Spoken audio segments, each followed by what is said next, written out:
Welcome friends, मैं doctor Amit वत्स एक बार फिर से आपका स्वागत करता हूं अपने ऑनलाइन प्लेटफॉर्म युवा आईएएस पर। जैसा कि आपको मालूम है कि पीसीएस 2021 की श्रृंखला करंट अफेयर्स की 24 अक्टूबर को ध्यान में रखकर जो चल रही है, उसी कड़ी में आज हम एक नए पेपर सेट के साथ, नए कलेवर के साथ फिर से उपस्थित है। आप लोग सभी लोगों से रिक्वेस्ट है कि इस चैनल को लाइक सब्सक्राइब करिए और यहाँ आए हुए प्रश्नों को बार बार देखिए, क्योंकि यहाँ से आपको 75 से 80 प्रश्न मिलने की 100% गारंटी के साथ जो है कह रहे हैं कि निश्चित मिलेगा। या अगर सीधे सीधे आपको प्रश्न नहीं मिल रहा है तो इस प्रश्न की जो व्याख्या हो रही है उन व्याख्याओं के आसपास ही घूमते हुए आपको करंट मिलेंगे। तो आप जो है अपनी तैयारी के लास्ट 15 दिन करंट अफेयर्स पर फोकस करिए, क्योंकि 25 से 30 प्रश्न का जो है बड़ा सेगमेंट जो है करंट अफेयर्स पे रहता है। आपने जहां से भी करंट अफेयर्स पढ़ा हो उसको रिवाइज करिए और उन्हीं रिवाइज के करते इस क्रम में हमारे YouTube चैनल पर जब आप दोनों मीटिंग स्टूडेंट लाइफ पे भोजन बनाते वक्त लीड को ध्यान में लगाते हुए इसको ध्यान से सुनते रहिए। बहुत से प्रश्न आपको इवन 10 दिन में 500 प्रश्नों की ये श्रृंखला लगभग पूरे 1 साल के करंट की महत्वपूर्ण बातें आपके दिमाग में कूदने लगेगी। वो आपके लिए एग्जाम हॉल में समय का भी बचत करेंगी और कॉन्फिडेंस को भी बिल्डअप करेंगी। इन्हीं के साथ शुरुआत करते हैं। आज की श्रृंखला का पहला प्रश्न है, ये लगभग 10वीं श्रृंखला है और इसमें जो है डेमो क्लासेस को जोड़ दिया जाए तो लगभग हम जो है करंट अफेयर्स की श्रृंखला में 400 प्रश्नों के आसपास पहुंच रहे हैं। आपको हमारा जो टारगेट है देने का, वो टारगेट है कि हम आपको जो है 500 प्रश्न का हमारा लक्ष्य है। हमारी पूरी तैयारी 500 प्रश्नों तक की हो चुकी है। बस 2 दिन के अंदर आपको हम 500 प्रश्नों की श्रृंखला को समाप्त कर देंगे और इसको आप हमारे संस्थान से या इस पे PDF को डाउनलोड कभी कर सकते हैं। आपको अगर इसकी व्याख्या भी आपको चाहिए तो संस्थान पे आके संपर्क करके उससे भी आप जो है चीज़ों को ले सकते हैं। तो आज के प्रश्न की पहली श्रृंखला की शुरुआत करते हैं पहले प्रश्न से। इस प्रश्न का प्रारूप थोड़ा सा जो है टेक्निकल एरर हो गया, लेकिन तब पर भी जो आपसे हम कहना चाह रहे हैं वो एकदम सही है कि एक पहला प्रश्न है कि 9 और 10 दिसंबर 2021 को, मतलब अभी होने वाला है, लोकतंत्र के लिए शिखर सम्मेलन की घोषणा किस देश ने की। ये होना चाहिए था यहाँ पे, किस देश ने की। ये इसमें सेगमेंट है, छूट गया है, टाइपिंग मिस्टेक हो गया थोड़ा सा। देखिए, ये कह रहा है कि किस देश ने लोकतंत्र के लिए जो है शिखर सम्मेलन का आयोजन की घोषणा की है और वह शिखर सम्मेलन 9 और 10 दिसंबर को होगा। ये इंपॉर्टेंट है क्योंकि इसकी घोषणा अमेरिका ने की। अमेरिका के नए राष्ट्रपति जो हैं जो बाइडन ने इसकी घोषणा की। अब देखिए, बाइडन घोषणा कर रहे हैं, ट्रंप, अमेरिका, जैसे इस समय की विश्व का सिनेरियो चल रहा है।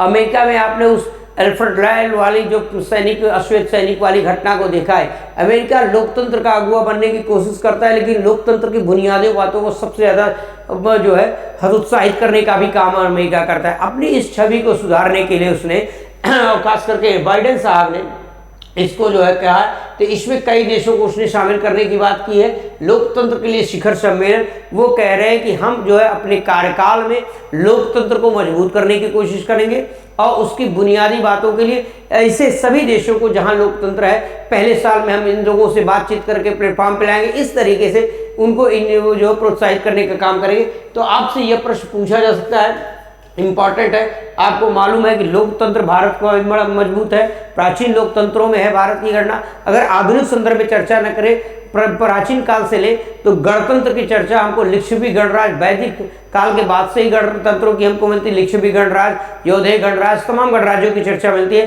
तो बुनियाद में ही हमारे लोकतंत्र है, लेकिन आधुनिक संदर्भ में लोकतंत्र का जो है अगुआ और संस्थापक देश जो है अमेरिका को माना जाता है। तो ऐसे में लोकतंत्र के लिए जो है सम्मेलन वो कर रहे हैं, शिखर सम्मेलन कर रहे हैं, वो इंपॉर्टेंट खबर आपके लिए हो जाती है। इसी प्रश्न को आपको ध्यान में रखिएगा। नेक्स्ट प्रश्न है आपका, क्रिवाक क्लास स्टेल्थ फ्रिगेट्स 2023। ये है भारत को, ये देखिए ये आपका एक अस्त्र शस्त्र है। ये कहाँ से? रूस के द्वारा मिल रहा है। 4 मिलने हैं भारत को, 4 मिलने हैं। और कब? पहला वाला जो है 2023 तक, इसमें लिखा भी है कि पहला जो प्राप्त होगा वो 2023 तक आपको मिल जाएगा। ठीक, पहला। इसको रूस के यूनाइटेड रिपब्लिक कॉर्पोरेशन ने बनाया है। इसे जो है रूस के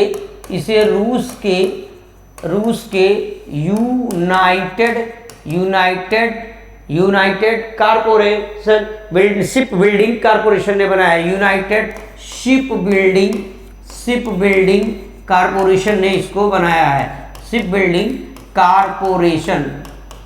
कारपोरेशन ने इसको बनाया है। ठीक, ये क्या है? ये भारत को मिलेगा। किसको मिलेगा? भारत को मिलेगा। क्रिवाक से आपको ध्यान रखना है, Krivak class stealth frigates 2023 Bharat को जो है मिलेगा। इसमें पहला जो है 2023 तक डिलीवर होना है, 4 इसमें मिलेगा। इसका एग्रीमेंट भारत सरकार के साथ 2016 में एग्रीमेंट रूस के साथ किया गया था। रूस के साथ IAG एग्रीमेंट किया गया था। IAG किया गया था कब? 2016 में। ठीक, 2016 में एग्रीमेंट हुआ था। अब मिल रहा है, मिलने की संभावना कितने? 4। ये इंपॉर्टेंट है, ये आपसे पूछा जा रहा है। ये जो राडार पर आधारित काम करेगा, इसे क्या है? राडार आधारित चीजों को काम कर रहा है, राडार से भी छुप सकता है। ये इस तरह की इसकी कुछ विशेषताएं हैं। ये आपकी परीक्षा के लिए इंपॉर्टेंट दृष्टिकोण है। ठीक, नेक्स्ट प्रश्न की तरफ बढ़ते हैं। ये है आपका इंपॉर्टेंट प्रश्न है, भारत के 4 और स्थल रामसर सूची में शामिल हो गए। कितने स्थल शामिल हो गए? 4। पहले कितने थे? पहले थे 42, अब कितने हो गए? 46। 42 धन 4, आपका आंसर 46। और ये जो 46 है, ये 2 राज्यों से चुने गए हैं। एक राज्य है गुजरात और एक राज्य है हरियाणा। ठीक, गुजरात में 2 स्थल है, हरियाणा में 2 स्थल है। ठीक, हरियाणा में जो स्थल है वो स्थल है भिंडसावाला और सुल्तानपुर। भिंडसावाला और सुल्तानपुर। और यहाँ जो स्थल है ये थोलवथ झील है। इसमें जो है थोलवथ झील है और बाधवाना झील है। इसमें क्या है? थोलवल झील है और यहाँ जो है बाधवाना आर्द्रभूमि है। ये दोनों को आर्द्रभूमि को इसमें शामिल किया गया है। देखिए, ये जो है स्थल मानव द्वारा कृत्रिम रूप से बनाया गया है। कृत्रिम रूप से बनाया गया है। और पहली बार कोई स्थल जो है हरियाणा का शामिल किया गया है। पहली बार हरियाणा का कोई स्थल जो है रामसर सूची में शामिल हो रहा है, इसलिए ये इंपॉर्टेंट है। रामसर सूची में पहली बार कोई हरियाणा का स्थल शामिल है। और रामसर कहाँ पे है? रामसर जो है ईरान में है। कहाँ पे है? ईरान में। 2 फरवरी 1971 को जो है इसकी पहली बैठक में रामसर स्थलों को, आर्द्र स्थलों को संरक्षित करने की बात की गई। आर्द्र स्थलों को पृथ्वी का फेफड़ा भी कहते हैं। आर्द्र स्थलों को पृथ्वी का फेफड़ा भी कहते हैं।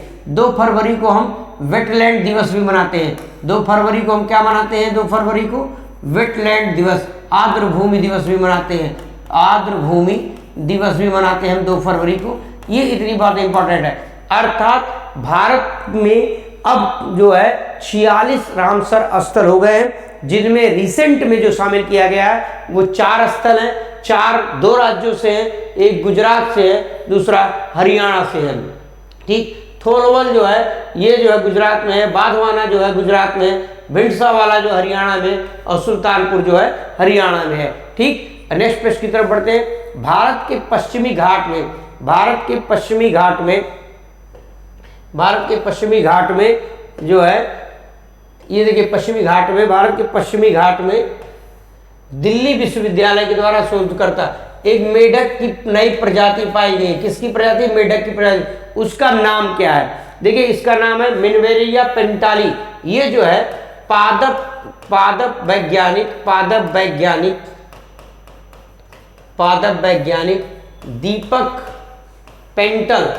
दीपक पेंटल के नाम पर इसका नाम रखा गया है। नाम रखा गया है। किसके नाम पर? दीपक पेंटल, पादप वैज्ञानिक हैं, उनके नाम पर इसका नामकरण किया गया है। ठीक, ये आपको ध्यान रखना, ये भी पूछा जा सकता है आपकी परीक्षा में। किसने? दिल्ली विश्वविद्यालय ने।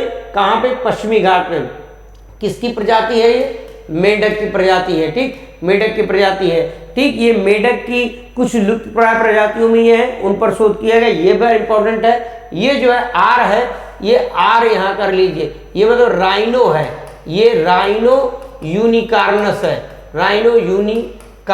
है, इसमें क्या हुआ है, ये गैंडे की एक प्रजाति है। ये क्या है, गैंडे की एक प्रजाति है। गैंडे की एक प्रजाति है जो एक सींग वाला गैंडा है। एक सींग वाला गैंडा है। एक सींग वाला गैंडा भारत के लिए बड़ा इंपॉर्टेंट है। हड़प्पा काल में भी यूनिकॉर्न एक सींग वाला गैंडा की बात मिलती है, उसकी भी जो है पूजा वूजा होती है। ये जो है मोरों का वैज्ञानिक नाम है, ये मोर से संबंधित है। अर्थात भारत के पश्चिमी घाट में मेढक की एक नई प्रजाति पाई गई जो इंपॉर्टेंट। देखिए यूपीएससी में या यूपीपीसीएस में इस तरीके के प्रश्न आपसे पूछे जाते हैं, इंपॉर्टेंट है, इसको ध्यान में रखिएगा, ठीक। और ये जो है ये प्रजाति जो है ये पेनरेलिया, ये अस्थानिक प्रजाति है। ये अस्थानिक प्रजाति है। क्या प्रजाति है, अस्थानिक। अस्थानिक प्रजाति किसको कहते हैं, अस्थानिक प्रजाति का मतलब होता है बेटा कि इसके अलावा और कहीं नहीं पाई जाती, ये दुर्लभ होती है, एक ही स्थान का, अन्य कई स्थानों पर नहीं पाई जाती। और पश्चिमी घाट में 90% जो है अस्थानिक प्रजाति यहाँ है पश्चिमी घाट में। और भारत का पश्चिमी घाट हॉट स्पॉट क्षेत्र भी में भी आता है। भारत में 3 हॉट स्पॉट क्षेत्र है जिसमें एक पश्चिमी घाट भी शामिल है, और ये संवेदनशील है, इकोसिस्टम है। हमने आपको इस पे कई प्रश्न भी कराए हैं कि रंगराजन समिति, गॉडगिल समिति, अगर आपको याद हो वीडियो हमारे आप देखते हो तो उसमें ये चीजें हमने करवाई, इसलिए ये इंपॉर्टेंट है। इस प्रश्न को हमने इसलिए रखा था बेटा कि इस प्रश्न को आपको ध्यान में रखना है कि ऐसे प्रश्न जब कोई आते हैं या करंट पढ़िए आप, तो कोई पक्षी की नई प्रजाति, कोई मेंढक की नई प्रजाति, कोई इस तरीके के जो इवेंट होते हैं वो परीक्षा के, जिससे साइंस और टेक्नोलॉजी के सेगमेंट में करंट अफेयर्स के साथ रुक करके आ जाते हैं। आपको पढ़ते वक्त इस चीजों का भी ध्यान रखना है। 18 अगस्त 2021 को केंद्रीय मंत्रिमंडल की अध्यक्षता में मॉन्ट्रियल प्रोटोकॉल जो है कार्बन के उत्सर्जन से ग्लोबल वार्मिंग को कम करने के इन सब चीजों पर रखा गया पर्यावरण को। आपको पहले किंगाली संशोधन का अनुसमर्थन किस रसायन को चरणबद्ध तरीके से समाप्त करने के लिए किया। प्रश्न कह रहा है कि मॉन्ट्रियल प्रोटोकॉल के तहत किंगाली समझौता जो हुआ था, किंगाली जो है, किंगाली कहाँ पे, ये किंगाली है रवांडा में। किंगाली कहाँ है, रवांडा में। यहाँ सन 2016 में एक समझौता हुआ था, वो समझौता हुआ था हाइड्रोफ्लोरोकार्बन को चरणबद्ध तरीके से समाप्त करने का, ठीक। उसको जो है भारत सरकार की भारत ने भी मंजूरी दे दी है। यही आपका प्रश्न है। तो आपको यहाँ मॉन्ट्रियल प्रोटोकॉल ध्यान में रखना है, किंगाली समझौता ध्यान में रखना है, और वो हाइड्रोफ्लोरोकार्बन रसायन रखना है। तो इसमें जो है कहा जाता है कि हाइड्रोफ्लोरोकार्बन 2032 तक जो है इसमें 10% की कमी करनी है। 2032 तक 10% की कमी करनी है। 2037 तक इसमें जो है 20% की कमी करनी है। इस तरीके से जो है 2042 तक 30% की, और 2047 तक जो है 80% की। 2037 तक इसमें कितने प्रतिशत की कमी करनी है, तक इसमें 20% की कमी करनी है। और 2042 तक इसमें जो है 30% की कमी करनी है। और 2047 तक इसमें जो है 80% की कमी करनी है, ठीक। क्या करनी है, कमी करनी है, किसमें, यही हाइड्रोफ्लोरोकार्बन में कमी करनी है। अर्थात हाइड्रोफ्लोरोकार्बन को चरणबद्ध तरीके से जो है कमी करनी है। भारत सरकार ने ये अपना लक्ष्य बनाया हुआ है। ये क्या लक्ष्य इसने बनाया हुआ है, ये लक्ष्य जो है भारत सरकार ने भी बनाया हुआ है, और उस समझौते में भी इसको 2047 तक 80% जो है कम करने का लक्ष्य रखा गया है। तो भारत सरकार ने चरणबद्ध तरीके से भी डिजाइन किया है, कब कब करना है ये भी इसमें सम्मिलित है, ठीक। इससे क्या होगा, इस पूरे अगर करते हैं तो ये पूरे कमी से 105 मिलियन टन CO2 के उत्सर्जन में कमी आएगी, ये ध्यान में रखना है इस व्यवस्था के लागू हो जाने के बाद। तो आपको ऐसे प्रश्न पूछे जा सकते हैं, ऐसे प्रश्न आपसे पूछे जा सकते हैं। एक मिनट लीजिए,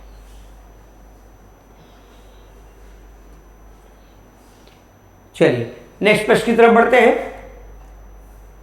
देखिए आपको ये जो प्रश्न हमने बताया है कि ग्लोबल वार्मिंग में जैसे 2025 तक 2030 तक कार्बन डाइऑक्साइड के उत्सर्जन को 90% तक ले आना है। पेरिस समझौते की आपने चर्चा किया। इस तरीके के तमाम ऐसे प्रश्न होंगे जो पूछे जा सकते हैं। लेकिन हाइड्रोक्लोरोकार्बन पे जो पहली बार भारत सरकार ने अनुमोदन किया है वो इंपॉर्टेंट बन जाता है आपके लिए। बाकी पुराने करंट के रूप में आ जाएंगे, उसमें भी आपको ध्यान में रखना है। लेकिन यहाँ आपको ये ध्यान रखना है, हाल ही में अटलांटिक भूमध्य रेखी प्रतिवर्ती परिसंचरण, अगला जो प्रश्न है अटलांटिक भूमध्य रेखी, ध्यान में रखिएगा परिसंचरण क्यों चर्चा में रहा। मोस्ट इंपॉर्टेंट खबर है करंट की दृष्टि से, पर्यावरण की दृष्टि से और ज्योग्राफी की दृष्टि से। यह प्रश्न मोस्ट इंपॉर्टेंट खबरों में है, यहां आपको जरूर ध्यान रखना है कि इस प्रश्न को कैसे। देखिए 9 अगस्त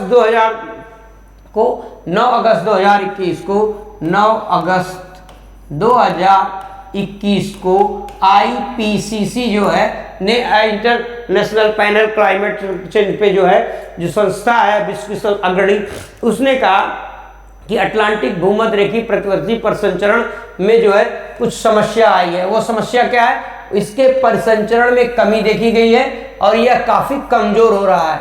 इसके परिसंचरण में क्या है? कमी देखी गई है और यह काफी कमजोर हो गया है। इसका कारण क्या होगा? इसका कारण जो है समुद्र जलधारा के प्रवाह में कमी आएगी, तो कहीं गर्मी बढ़ेगी तो कहीं जो है ठंडी बढ़ेगी। इसका जो इफेक्ट होगा वो उत्तरी गोलार्ध में तापमान में कमी होगी, दक्षिणी गोलार्ध में तापमान में वृद्धि होगी और इसमें अटलांटिक महासागर जो है जो क्षेत्र है वहाँ बर्फ के स्तर में वृद्धि हो सकती है। इस तरीके से जो है न्यूजीलैंड, ग्रीनलैंड, इन क्षेत्रों में, नॉर्वेजियन क्षेत्रों में इसका बुरा इफेक्ट होगा।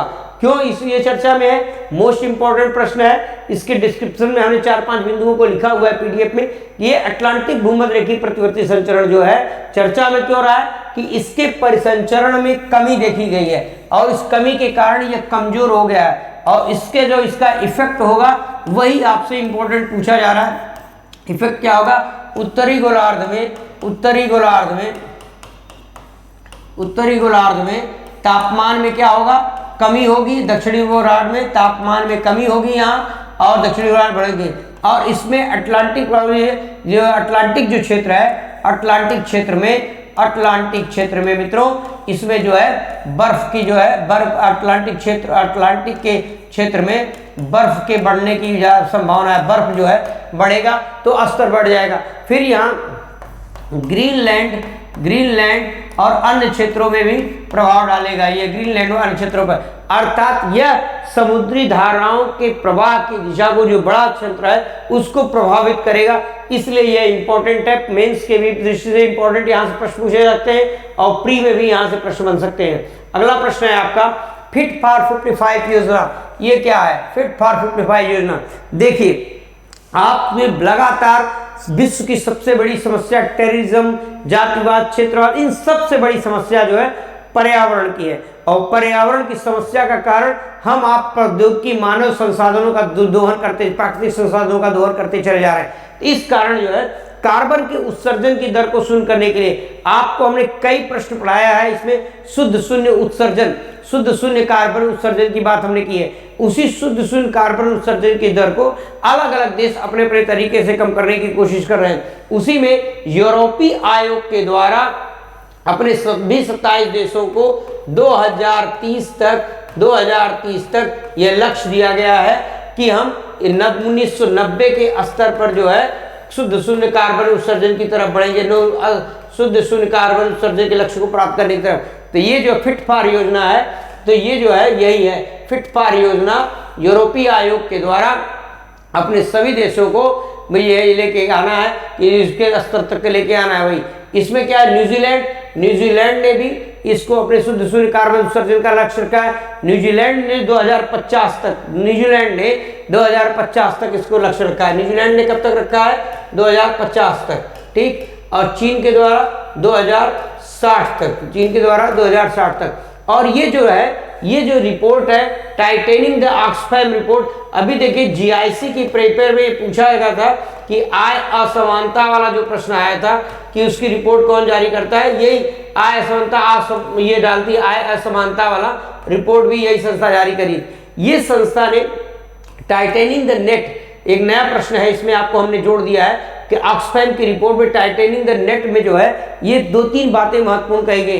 इसने कहा गया कि शुद्ध शून्य उत्सर्जन की तरफ अगर लक्ष्य को हम प्राप्त करने के लिए सभी देश प्रयास कर रहे हैं तो होगा क्या, इसमें जो होगा, जो बहुत बड़ा जो मोटिव लिया जा रहा है, पहला सिर्फ वनों को लगाया जा रहा है, अर्थात वनीकरण किया जा रहा है। और वनीकरण जब मैक्सिमम करना है और 2050 तक के लक्ष्य को प्राप्त करने के लिए बहुत से कृषि योग्य भूमियों को हमको वनीकरण करना पड़ेगा।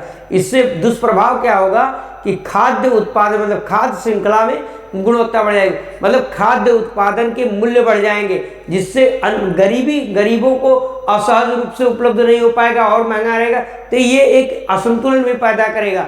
तो इसलिए आपको मैंने इसी प्रश्न में इसको भी रख लिया है कि यह भी आपसे पूछा जा सकता है कि टाइटनिंग द नेट ऑक्सफैम की रिपोर्ट, अगर यही प्रश्न बना दे कि टाइटनिंग द नेट किसकी रिपोर्ट है तो ऑक्सफैम की रिपोर्ट है। उसमें क्या कहा गया, उसमें कहा गया कि शुद्ध शून्य उत्सर्जन को प्राप्त करने के लिए जो वनीकरण किया जा रहा है इससे जो है एक गंभीर समस्या पैदा हो सकती है। वो गंभीर समस्या पैदा क्या है कि कृषि योग्य भूमि को कम करना पड़ेगा, उस पर बल लगाए जा रहे हैं, और दूसरे 80% तक कहा कि खाद्य उत्पादों के मूल्य बढ़ जाएंगे, अर्थात एक गंभीर समस्या को। तो उसने इसमें सुझाव दिया है कि ये किसी एक पर्टिकुलर या 2-4 देशों के द्वारा इसको कलेक्टिव रूप से पूरे विश्व के लोग जो है विकसित और विकासशील देश भी मिलकर के इसको दूर करने की कोशिश करें। अर्थात ये जो हमने चारों विकल्प बनाया है, यहाँ से जितने विकल्प है उतने प्रश्न है, मोस्ट इंपॉर्टेंट है ये, आप इसको जरूर ध्यान में रखिएगा। यहाँ से प्रश्न आपकी परीक्षा में, चाहे PCS में,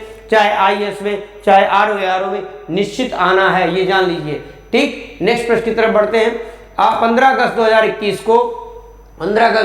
को भारतीय प्रधानमंत्री ने राष्ट्रीय हाइड्रोजन योजना के तहत कब तक ऊर्जा के क्षेत्र में आत्मनिर्भर भारत बनने की बात हो रही है। जहां जहां आत्मनिर्भर आ जाए, जहां जहां नीति आयोग आ जाए, जहां जहां पहला आ जाए, ये सब आपके लिए प्रीति करने वाला है। ठीक, ऐसे ही कह रहा है 15 अगस्त 2021 को भारतीय प्रधानमंत्री ने राष्ट्रीय हाइड्रोजन योजना के तहत ऊर्जा के क्षेत्र में 2047 तक, ठीक है, कौन सी ऊर्जा, हाइड्रोजन ऊर्जा, कौन सी ऊर्जा, हाइड्रोजन ऊर्जा के, हाइड्रोजन एनर्जी के क्षेत्र में जो है, एनर्जी के क्षेत्र में बात हो रही है कि ये कब तक पहल करना है। राष्ट्रीय हाइड्रोजन ऊर्जा मिशन के तहत आपको जो है ये कहा गया है कि 2047 तक भारत सरकार ने ये लक्ष्य रखा है कि 2047 तक हम जो है हाइड्रोजन ऊर्जा को प्राप्त कर लेंगे। 2047 तक हाइड्रोजन ऊर्जा के क्षेत्र में आत्मनिर्भर बनने की बात हो रही है, ध्यान में रखिएगा। मोस्ट इंपॉर्टेंट है ये तथ्यात्मक रूप से है लेकिन मोस्ट इंपॉर्टेंट खबर है ये, मोस्ट इंपॉर्टेंट खबर में है ये आपकी परीक्षा की दृष्टि से, यूपी PCS के लिए बहुत महत्वपूर्ण प्रश्न है ये। देखिए इस समय जो है भारत, इस पर हमने एक प्रश्न आपको बनाया भी, इस समय भारत पर हमने अपने वीडियो में पुराने में प्रश्न बनाए। इसमें भारत 4% हाइड्रोजन ऊर्जा का उपयोग करता है। कितना, 4%, कितना उपयोग करता है, 4% हाइड्रोजन ऊर्जा का उपयोग करता है। लेकिन 2050 तक जो है हम लगभग 22% उपयोग करने लगेंगे, इस तरीके की बात। इस पर हमने प्रश्न पुराने में भी बनाए। आपको सिर्फ ये ध्यान में रखना है ये जो 15 अगस्त की घोषणा है ये मोस्ट इंपॉर्टेंट खबर है, इसको आपको दिमाग में बैठा लेना, भूलना नहीं है। ठीक, नेक्स्ट प्रश्न की तरफ बढ़ते हैं।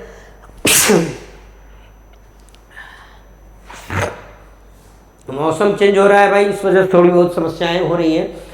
कल ठंडा पानी पी लिए थे, उसी का दुरुपयोग है ये। ठीक, national thermal power corporation NTPC के द्वारा आंध्र प्रदेश के विशाखापत्तनम में देश की सबसे बड़ी तैरती, ये शब्द को ध्यान रखिएगा, देश की सबसे बड़ी तैरती सौर परियोजना, देश की सबसे बड़ी परियोजना किसने स्थापित किया, NTPC ने। कहाँ स्थापित किया, विशाखापत्तनम में। इसके प्रश्न में ही प्रश्न है, कह रहा है कि अगर आपसे पूछ दे देश की सबसे बड़ी तैरती सौर परियोजना कहाँ लगाई जा रही है, विशाखापत्तनम में। किस राज्य में, आंध्र प्रदेश में। कौन लगा रहा है, NTPC। और कितना मेगावाट बिजली होगा, तो ये जो है 75 मेगावाट बिजली है। तो आपका ये प्रश्न भी इंपॉर्टेंट है, आपको इसको भी ध्यान रखना है कि नेशनल थर्मल पावर कॉर्पोरेशन के द्वारा आंध्र प्रदेश के विशाखापत्तनम में देश की सबसे बड़ी, ये शब्द को ध्यान में रखिएगा, फ्लोटिंग है, तैरती है, तैरती सौर परियोजना का जो है लक्ष्य रखा गया है। ये आपके लिए इंपॉर्टेंट है, ठीक है। 2018 में इसकी शुरुआत हुई थी और इस योजना के चालू हो जाने के बाद 2018 में इसको अधिसूचित किया गया था। 2018 में अधिसूचित किया गया था इसको, ठीक, अधिसूचित किया गया था। इसे चालू होने के बाद लगभग कितना, लगभग 46 लाख, लगभग कितना, लगभग 46,000 टन कार्बन डाइऑक्साइड और लगभग 13,640 लाख लीटर पानी की बचत होगी। चालू होने के बाद 46,000 टन जो है CO2 उत्सर्जन की बचत होगी, समझ रहे हैं कि ये बचत होगी। और फिर पानी की कितना, पानी की बचत इसमें लगभग 13,640 लाख लीटर जो है, 13,640 लीटर जो है पानी की बचत होगी, प्रतिवर्ष पानी की बचत होगी इसमें भी। ये ध्यान रखिएगा इस परियोजना को। तो आपसे पूछा जा सकता है कि कहाँ देश की सबसे बड़ी सौर परियोजना, तैरती सौर परियोजना लग रही है, ये विशाखापट्टनम। जैसे ही तैरता ATM पूछा गया तो ये सब चीजें पूछेगी। जब ये सब देखिए डिफरेंट है, एकदम नया है, नवीन है, पहली बार है, इसलिए हमने कहा जब कोई चीज पहली बार हो रही है वो कमीशन के लिए इंपॉर्टेंट हो जाता है, ठीक। नेक्स्ट प्रश्न है आपका, नेक्स्ट प्रश्न की तरफ बढ़ते हैं। अगला प्रश्न है आपकी स्क्रीन पर। ये ऑनलाइन के जमाने में कुछ पढ़ना पढ़ाना और खासकर क्वेश्चन फॉर्मेट पढ़ाना कुछ अमिताभ बच्चन ने सिखा दिया है। कौन बनेगा करोड़पति में आपकी स्क्रीन पर रहा ये, तो वैसे ही आपकी स्क्रीन पर रहा अगला प्रश्न। 16 अगस्त 2021 को सूखा प्रारंभिक चेतावनी। देखिए कुछ ऐसे पहलू है जहां आप करंट पढ़ते वक्त ध्यान नहीं देते, लेकिन एग्जामिनर ध्यान देता है कि कहां से प्रश्न बनाना है हमको।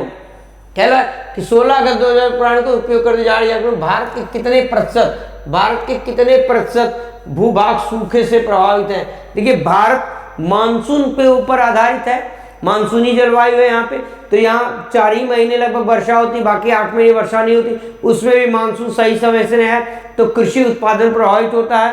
तो ऐसे संदर्भ में अगर भारत में बंजर भूमि या सूखा भूमि बढ़ती है तो वो एक भारत जो है इतनी बड़ी जनसंख्या के लिए समस्या है। तो इसमें पूछ रहा है कि जो है ये है 21.6%। बहुत इंपॉर्टेंट है क्योंकि पिछले साल जो है, पिछले सत्र का है, एक वर्ष के आधार पर रिपोर्ट आती रहती है कि लगभग जो है इसके पहले जो है इसी समय, इसके पहले जो है इसी अगस्त महीने में 2020 में जो है सूखा प्रभावित क्षेत्र कितना था 7.6, लेकिन 62% वृद्धि होकर के कितना हो गया 21.6। और इसमें 1.6 जो है अति सूखा क्षेत्र है, अतिशय सूखा क्षेत्र है। ये अतिशय सूखा क्षेत्र है कौन 1.6।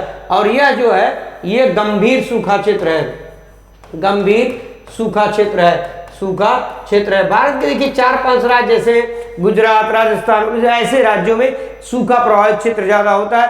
तो यहाँ वर्षा जो कभी कम कभी ज्यादा, इसीलिए ये आंकड़े भी वेरी करते हैं। तो इस बार के लिए ये इंपॉर्टेंट है। आपका जो आंसर 21.06 इस इंपॉर्टेंट प्रश्न है, पूछा जा सकता है क्योंकि कोविड-19 के दौर में कृषि ने ही भारतीयों को बचाया हुआ अर्थव्यवस्था को चौपट होने से। ऐसे में अगर सूखा प्रभावित क्षेत्र बढ़ रहा है तो ये एक बड़ी जो है विडंबना की बात है। और उसके बाद भी रिकॉर्ड उत्पादन हुआ है, ये भी एक विडंबना की बात है। तो दोनों आपसे पूछे जा सकते हैं परीक्षा में, ठीक। अगला प्रश्न है आपकी स्क्रीन पर, देहरादून स्थित वाडिया। कहाँ देहरादून, देखिए पहला तो एक प्रश्न में ही प्रश्न है, प्रश्न में ही आपके प्रश्न है कि देहरादून स्थित Wadia institute of Himalaya geology. आपसे यह प्रश्न यूपीपीसीएस में कई बार पूछा गया है। अगर आप यूपीपीएससी में अगर ध्यान से पेपर को सॉल्व करते होंगे तो वाडिया इंस्टीट्यूट कहाँ है, देहरादून में। वाडिया इंस्टीट्यूट ऑफ हिमालय के अध्ययन पेंसुलिया, पेंसुलुंगपा, पेंसुलुंगपा में निवर्तन की घटना पाएगी। मतलब एक संस्थान है वाडिया इंस्टीट्यूट ऑफ हिमालयन, जो हिमालयी राज्यों में जो है हिमनदों के परिवर्तन को, घटनाओं को वाच करती है। तो कह रहा है कि पेंगसी-लुंगपा हिमनद में निवर्तन की घटना देखी गई। यह हिमनद कहाँ पे है, यह हिमनद है आपके लद्दाख में। यह लद्दाख की जास्कर श्रेणी में है, लद्दाख की जास्कर श्रेणी में उपस्थित है।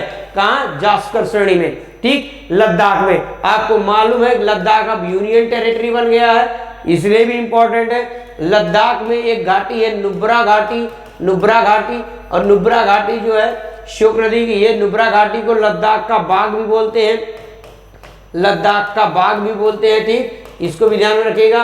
और यहाँ जो है अभी बजट में जो है कि एक विश्वविद्यालय बन रहा है, केंद्रीय विश्वविद्यालय बन रहा है, केंद्रीय विश्वविद्यालय बन रहा है, इसको भी ध्यान में रखिएगा। लद्दाख पे जितने प्रोजेक्ट चल रहे हैं लद्दाख में और जम्मू कश्मीर में आपके लिए इंपॉर्टेंट हो जाते हैं। इसे में अगर लद्दाख में किसी हिमनद में निवर्तन हो रहा है तो वो इंपॉर्टेंट पर खबर बन रही है ज्योग्राफिकल करंट की दृष्टि से, पर्यावरण करंट की दृष्टि से। नेक्स्ट प्रश्न की तरफ बढ़ते हैं।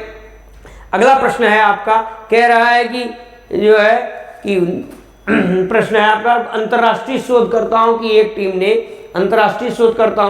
टीम ने अपने शोध में कृषि उपयोग में, ध्यान रखिएगा, कृषि के उपयोग में आने वाले कीटनाशकों से किसकी मृत्यु दर में वृद्धि हुई है।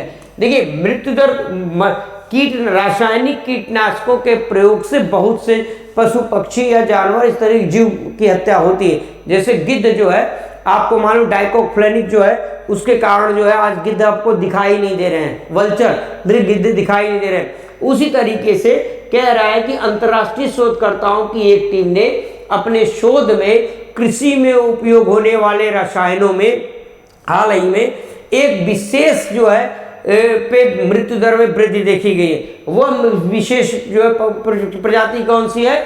मधुमक्खी प्रजाति है। देखिए ये परागकण जो है, परागकण वाला जो व्यवस्था है, ये परागकण के द्वारा ही कृषि की 90% फसलों का 90% फसलें जो होती है वो परागकण के द्वारा प्रजनन क्षमता को बढ़ाती है।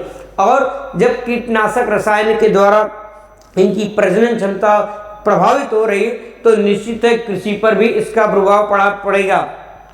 इसीलिए यह खबर इंपॉर्टेंट है, महत्वपूर्ण है। ऐसे किसी भी, देखिए ये करंट हमने अभी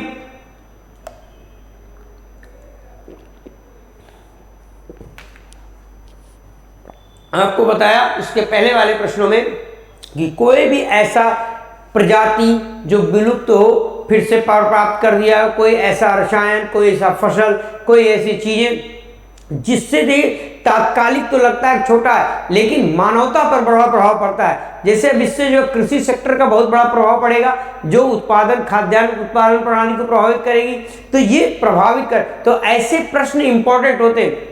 देखिए यूपीपीएससी या यूपीपीसीएस एडमिनिस्ट्रेशन ढूंढता है और उसमें उसकी सोच बड़ी है, किस दिशा में आप सोचते हैं, कितने तरीके से सोचते हैं, कहाँ चीजों को आप कवर कर सकते हैं एक दूसरे से। इसलिए ऐसे प्रश्न बार बार करंट अफेयर्स की परीक्षाओं में या इस लेवल की परीक्षाओं में आपसे पूछे जाते हैं, तो इसको आप हल्के मत लीजिएगा, बहुत महत्वपूर्ण खबर है, ध्यान में रखिएगा।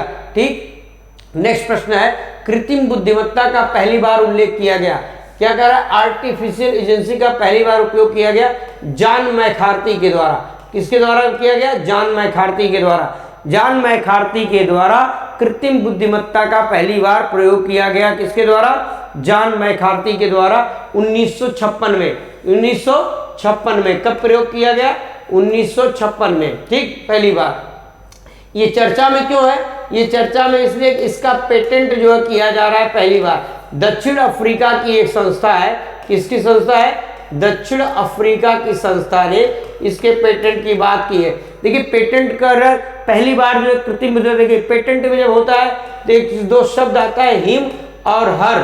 ये जो रहता है अर्थात मानव को ही हम पेटेंट की श्रेणी में, मानव के द्वारा सृजित चीजों को ही हम पेटेंट की श्रेणी में शामिल करते हैं। लेकिन इसको पेटेंट की श्रेणी में शामिल किया जा रहा है DABUS की जो है कैटेगरी होती है, DABUS की कैटेगरी में, DABUS श्रेणी में इसको जो है कृत्रिम बुद्धिमत्ता को पेटेंट में रखा जा रहा है, पेटेंट में। इसलिए इंपॉर्टेंट है ये खबर, आपके लिए इंपॉर्टेंट है कि AI आर्टिफिशियल इंटेलिजेंस का उपयोग बढ़ता चला जा रहा है और इसके द्वारा जो है फिर से जो है पेटेंट की बात इसके हो रही है। तो जॉन मैकार्थी ने पहली बार जो है कृत्रिम बुद्धिमत्ता का शब्द का प्रयोग किया, इसका उपयोग किया। ये आपके लिए इंपॉर्टेंट खबर हो सकती है। नेक्स्ट प्रश्न, देखिए जो प्रश्न आते हैं करंट अफेयर्स में, कुछ प्रश्न तथ्यात्मक रहते हैं, कुछ विश्लेषणात्मक होते हैं, कुछ जो है आपको जो है सोचने पर मजबूर कर देते। तो ऐसे प्रश्नों की श्रृंखला हम कठिन, सरल, वन लाइनर सभी प्रश्नों के मिश्रण को कोशिश कर रहे हैं आपको देने की, और इनके विकल्पों को आप व्याख्या को जब देखेंगे और बेहतरीन तरीके से अच्छा कर पाएंगे आप। करंट अफेयर्स पढ़ने की समझ भी आपकी विकसित होगी। नेक्स्ट प्रश्न है एनजीसी 773 एनजीसी 7734, ये क्या है? ये दोनों आकाशगंगा है। क्या है? आकाशगंगा है। ये इंपॉर्टेंट, ये दोनों क्या है? ये दोनों आकाशगंगा है। इनको आकाशगंगा क्या है? आकाशगंगा है। इसका जो पता, भारतीय भौतिक संस्थान, भारतीय भौतिक संस्थान एक है, ये भारतीय भौतिक संस्थान बेंगलोर है, संस्थान बेंगलोर, वो बेंगलोर, भारतीय भौतिक संस्थान बेंगलोर के सहयोग से इसका पता चला है। ये जो है ये भौतिक संस्थान और फ्रांस के शोधकर्ताओं ने इस आकाशगंगा को खोजा है। ये और फ्रांस के शोधकर्ताओं ने इस आकाशगंगा, फ्रांस के शोधकर्ताओं के साथ मिलकर के इस आकाशगंगा की बात की गई है। ठीक, इसको खोजा गया है। और इसके साथ ही इसमें जो चंद्रमा की सतह का क्रेटर की बात की, चंद्रयान 2 के ऊपर भी कुछ क्रेटर पे चीजें पाई गई। तो आपसे ये पूछा जा सकता है कि एनजीसी 7733 एनजीसी 7 अर्थात एनजीसी 1733 और 1734 क्या है? ये आकाशगंगा, नवीन आकाशगंगा है, जिनको ढूंढा गया है फ्रांस के शोधकर्ताओं और भारतीय भौतिक संस्थान बेंगलोर के संयुक्त सहयोग से। ठीक, नेक्स्ट प्रश्न की तरफ बढ़ते हैं। अगला प्रश्न है आपका, 15 अगस्त 2021 को इसरो द्वारा किस भू प्रेक्षण उपग्रह का प्रक्षेपण असफल हो गया? पहली बार तो डेट को ध्यान में रखिए, 15 अगस्त 2021 को इसरो के द्वारा भू प्रेक्षण उपग्रह है और वो असफल रहा। इस शब्द को ध्यान रखिएगा, असफल रहा। ठीक, देखिए ये जो है हमने देखिए ये इसकी एक श्रृंखला चल रही है, पृथ्वी की श्रृंखला चल रही है। तो इसका जो है परीक्षण हो चुका है, इसका परीक्षण सफल रहा है, हो चुका है परीक्षण, सफल हो चुका है, ये परीक्षण हो चुका है इसका। ठीक, ये PSLV के द्वारा हुआ था। ठीक, ये परीक्षण अभी होना था, अब जो है अभी होना बाकी है, अभी होना बाकी है, ये होना बाकी है। और यह होगा जो आपका महीना चल रहा है सितंबर अक्टूबर, इसी में के आसपास होना बाकी है। और यही परीक्षण जो है असफल होगा। और यह GSLV F10 फिर से आपको देखिए, ये GSLV F10, ये GSLV F10 के द्वारा असफल हो चुका है। ठीक, असफल हो गया है। ये पृथ्वी से संबंधित एक श्रृंखला चल रही। हमने EOS1 पर भी प्रश्न बनाया है, इसलिए यहाँ संक्षिप्त चर्चा कर दे रहे हैं। ये उसी कड़ी का भाग है, उसको सफल हो चुका है। 02 अभी जो है होने वाला है और 03 असफल हो गया। ठीक, इसलिए इंपॉर्टेंट है, आपको ये ध्यान रखना है, ये इंपॉर्टेंट है। और भूगोल की चर्चा अभी हमने इसके पहले वाले ही सेगमेंट में किया था।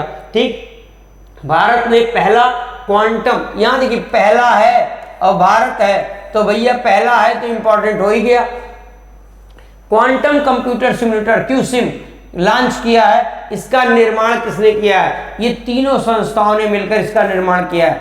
किसने किया है? तीनों संस्थाओं ने मिलकर इसका निर्माण किया है।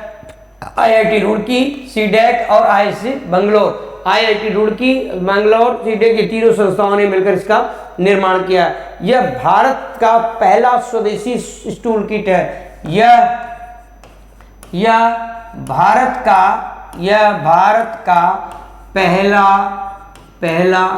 का पहला स्वदेशी टूल किट है। अभी टूल किट समाचार पत्रों में बड़ा चर्चा रहा, समाचार कांग्रेस का टूल किट, फलाने का टूल किट, संबित पात्रा, इन सब आरोप प्रत्यारोप लगे, उसमें FIR भी की गई। तो ये भारत का पहला, ये उस तरीके की टूल किट नहीं है, ये क्वांटम कंप्यूटर की श्रेणी में, क्वांटम भौतिकी की श्रेणी में भारत का पहला जो है QSIM क्या है?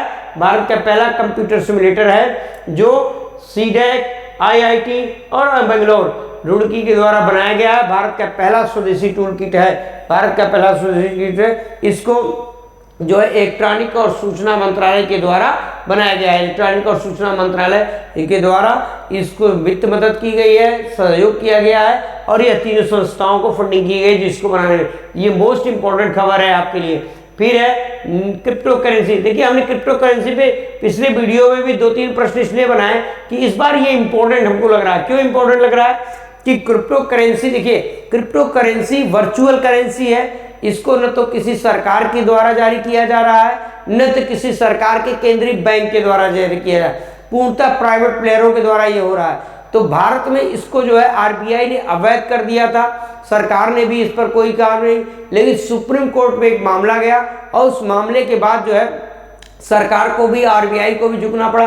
तो सरकार ने इस पर एक जो बिल लेकर के आई है, क्रिप्टो करेंसी बिल का विनिमय कैसे किया जाएगा, उसी के आधार पर हमने इस प्रश्न को बनाया कि आपसे ये, हमने पहले भी एक प्रश्न बनाया है कि क्रिप्टो करेंसी में अमेरिका, भारत की, चीन की क्या क्या पोजीशन है।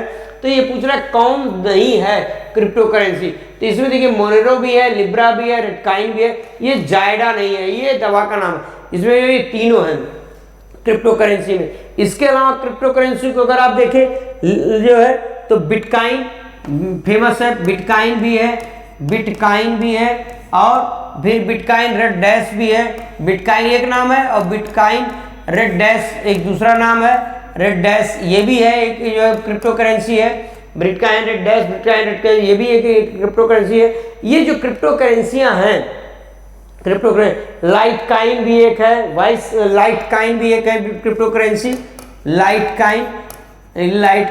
ये जो क्रिप्टो करेंसियां हैं यह ब्लॉकचेन पर काम करती हैं, ब्लॉकचेन तकनीक पर आधारित काम करती हैं, ब्लॉकचेन तकनीक पर आधारित होकर के काम करती हैं। किस पर? ब्लॉकचेन तकनीक पर आधारित होकर काम करती हैं ये क्रिप्टो करेंसी। फिर से इसकी महत्वपूर्ण बातों को जानिए कि ये वर्चुअल है, ठीक है, वर्चुअल है। और इसमें जब आप भुगतान करते हैं या लेन देन का भुगतान करते हैं तो वो जो है ये जो है एक प्रमाण देता है। इसके प्रमाण को कहते हैं क्रिप्टोग्राफिक प्रमाण। जो आप करते हैं इस पे जो है ये क्रिप्टोग्राफिक प्रमाण पर आधारित होता है, क्रिप्टोग्राफिक प्रमाण पर आधारित होता है। ठीक, ये पूरी तरीके से ये जो है न तो किसी सरकार के द्वारा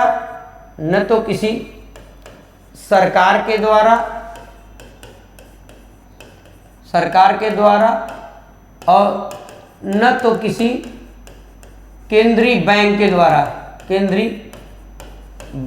द्वारा जारी की जाती है, अर्थात यह न तो सरकार के द्वारा जारी हो रही है, न तो किसी बैंक के द्वारा जारी हो रही है। वर्चुअल है, इसका कोई प्रिंट नहीं होता है, न कागज है, न इस तरीके है, ये वर्चुअल है, लेन देन होता है। इसका बहुत बड़ा उपयोग लोग निवेश करते हैं, अस्थायित्व की कमी होती है, कभी बहुत ऊंचा भाव होता है, कभी बहुत नीचे, इसमें खतरा ज़्यादा रहता है। इसलिए क्रिप्टो करेंसी को भारत सरकार आरबीआई ने बैन किया था। लेकिन इसको जो है धीरे धीरे तो मुझको लगता है ये आर्टिकल 21 और मूल अधिकारों की तरफ बढ़ रहा है, इसीलिए सरकार ने इसको बैन सुप्रीम कोर्ट ने सरकार को इस पर कुछ निर्णय लेने के लिए कहा और उसी के तहत इसको विनिमय बिल लाया जा रहा है। इसीलिए इस प्रश्न को हमने कहा कि आपसे पूछा जा सकता है। 5-6 क्रिप्टो करेंसियों का हमने नाम दे दिया, इंपॉर्टेंट हो सकते हैं आपसे पूछे, जैसे लिब्रा जो है फेसबुक का है। इस तरीके से आपको 4-5 करेंसियों का हमने नाम दिया, इसको ध्यान रखिएगा। अगला प्रश्न है, हाल ही में किस संगठन ने मानव जीनोम का संपूर्ण अनुक्रमण किया? तो ये टेलोमेयर टू टेलोमेयर, ये देखें ये लगभग 30 अंतरराष्ट्रीय संगठन है। इसमें 30 अंतरराष्ट्रीय जो है संगठनों का समूह है, अंतरराष्ट्रीय संगठनों का समूह है यह, जिसने ये किया है मानव जीनोम। ठीक, मानव जीनोम का अनुक्रमण करने की बात हो रही। मानव जीनोम में जो जीन है और जीन में जो डीएनए जो होता है, डीएनए उसमें ही एडेनिन, ग्वानिन, साइटोसिन और थायमिन और 4 हैं। इसमें से जो है एक का जो है अनुक्रमण किया जाए।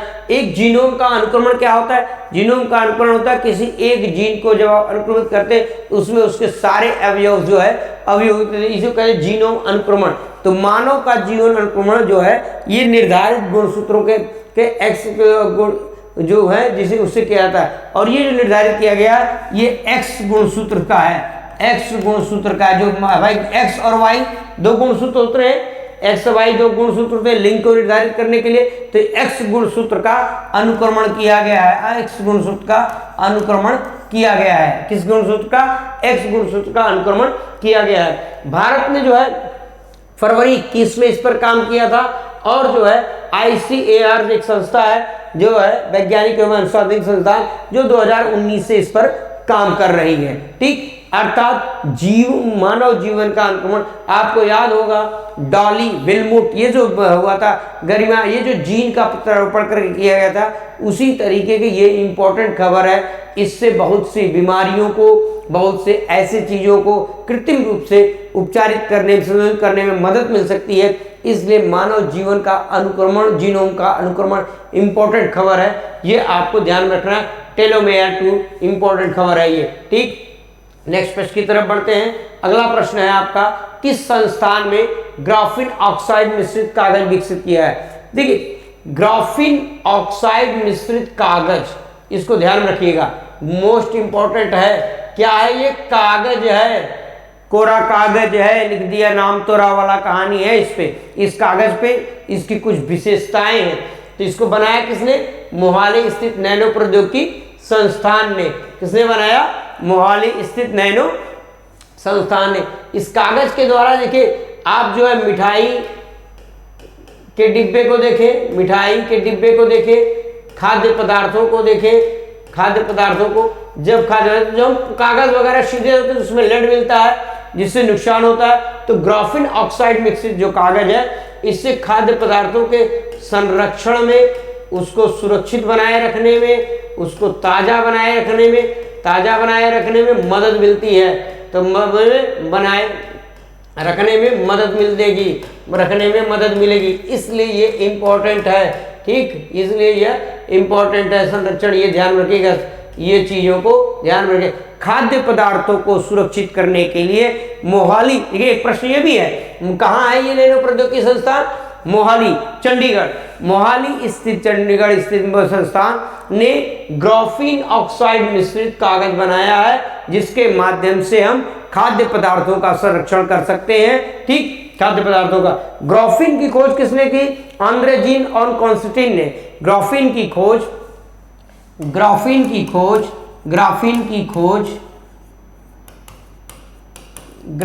खोज की किसने? दो लोगों ने मिलकर की, आंद्रे विन और कॉन्स्टेंटिन ने की, दो लोगों की। और इसी पे इनको 2010 का जो है नोबेल पुरस्कार भी मिला था इन लोगों को। ठीक, पूरा नाम नहीं, हमने शॉर्टकट दिया है, पूरा नाम आपको PDF मिल जाएगा। आंद्रे विन और आंद्रे जिम और कॉन्स्टेंटिन, आंद्रे विन और कॉन्स्टेंटिन आंद्रे जिम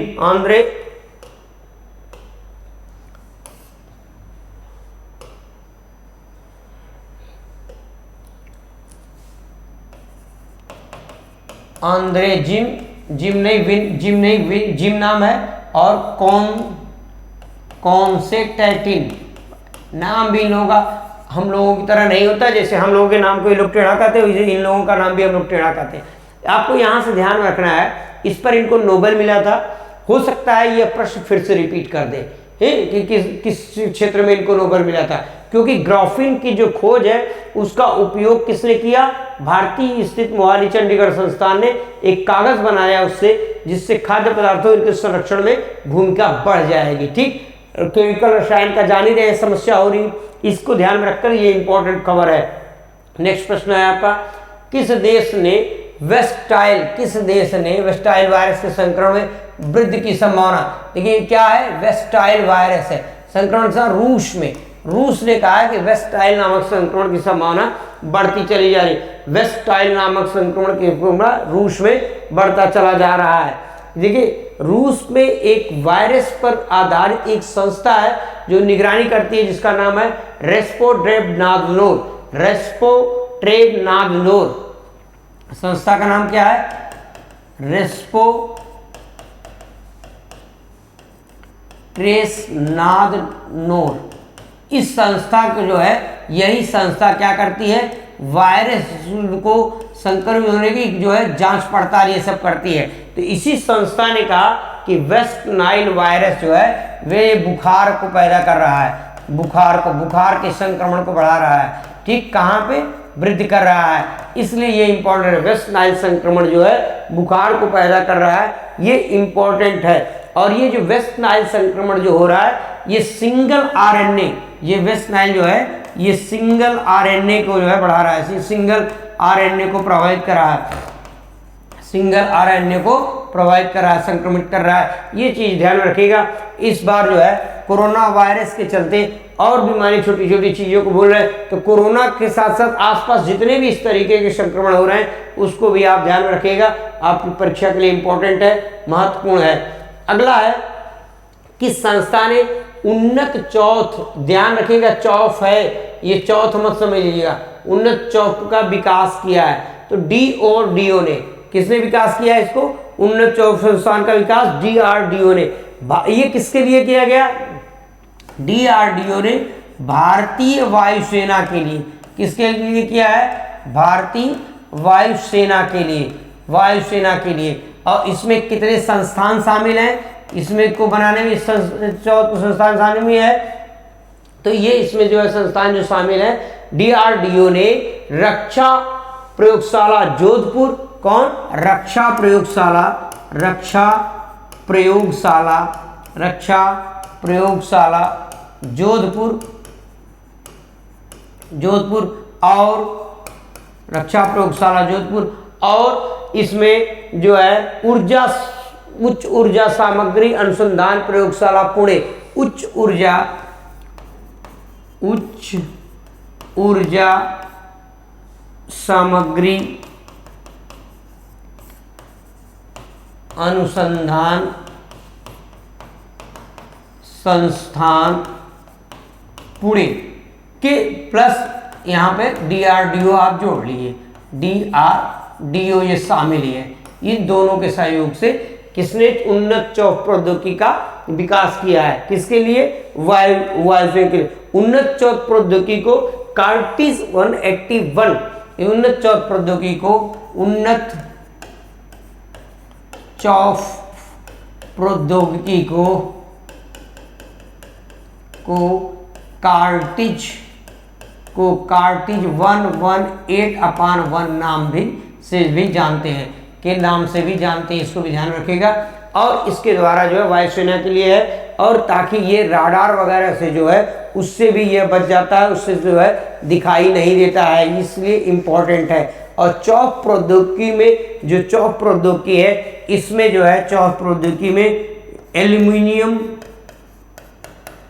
एल्यूमिनियम और जिंक का प्रयोग किया गया है। चौथ प्रौद्योगिकी में जो बॉडी बनाई गई है इससे वायुसेना के लिए एल्यूमिनियम और जिंक का प्रयोग किया गया है। ठीक, उन्नत चौथ प्रौद्योगिकी का विकास किसके द्वारा हुआ? DRDO के द्वारा। किसके लिए हुआ? भारतीय वायुसेना के लिए। इसमें DRDO के साथ सहयोगी संस्था कौन रही? सहयोगी संस्था कर ले तो सहयोगी संस्था रही रक्षा एवं प्रयोगशाला जोधपुर, उच्च ऊर्जा एवं सामग्री अनुसंधान संस्थान पुणे। और यह जो चौथ प्रौद्योगिकी जो है, इसमें चौथ प्रौद्योगिकी में कौन से तत्व शामिल है? एल्यूमिनियम और जिंक शामिल है। इसको हमें एक नाम कार्टिज 118/1 के नाम से भी जाना जाता है। ये इंपॉर्टेंट खबर है आपकी परीक्षा के लिए, इसको हमें मोस्ट इंपॉर्टेंट की श्रेणी में रख रहा हूँ, जरूर ध्यान रखिएगा। खासकर यही पूछेगा किसने बनाया है इसको और किसके लिए। अगला प्रश्न है आपका कि भारतीय पुरुष हॉकी टीम ने कितने वर्ष बाद ओलंपिक में पदक प्राप्त किया है? भारतीय पुरुष हॉकी टीम ने कितने वर्ष बाद ओलंपिक में पदक प्राप्त किया है? तो भारतीय पुरुष हॉकी टीम ने लगभग 41 वर्ष के बाद पुरुष कांस्य पदक प्राप्त किया है। 41 वर्ष बाद पदक प्राप्त किया है। वो भी कौन सा पदक प्राप्त किया है? कांस्य पदक प्राप्त किया है। कौन सा पदक? कांस्य पदक। किसे पराजित करके? जर्मनी को पराजित करके, जर्मनी को पराजित करके लगभग 41 वर्ष बाद कांस्य पदक प्राप्त किया है। और महिला टीम ने भी सेमीफाइनल तक प्रवेश किया था, इसको भी आपको ध्यान रखना है। आप जो है ओलंपिक पे हमारी अगली श्रृंखला में बहुत से प्रश्नों को पाएंगे। आप कुछ ऐसे भी ओलंपिक में आप स्वतः पढ़ सकते हैं, ये चीज जो है ध्यान में रखिएगा। ठीक, नेक्स्ट प्रश्न की तरफ बढ़ते हैं किसानों के लिए, यहाँ समझ में है, किसानों के लिए राष्ट्रीय खाद्य एवं पोषण अभियान की शुरुआत 26 अगस्त 2021 को किसके द्वारा किया गया? आपके प्रधानमंत्री के द्वारा। ये इंपॉर्टेंट खबर है, 26 अगस्त 2021 को किसानों के लिए जो है ये केंद्रीय खाद्य एवं राष्ट्रीय पोषण अभियान, राष्ट्रीय खाद्य पोषण अभियान की जो है शुरुआत की गई। राष्ट्रीय पोषण खाद्य अभियान की शुरुआत की। इसका उद्देश्य क्या है? इसको जो है भारतीय कृषि अनुसंधान परिषद, इसको जो है भारतीय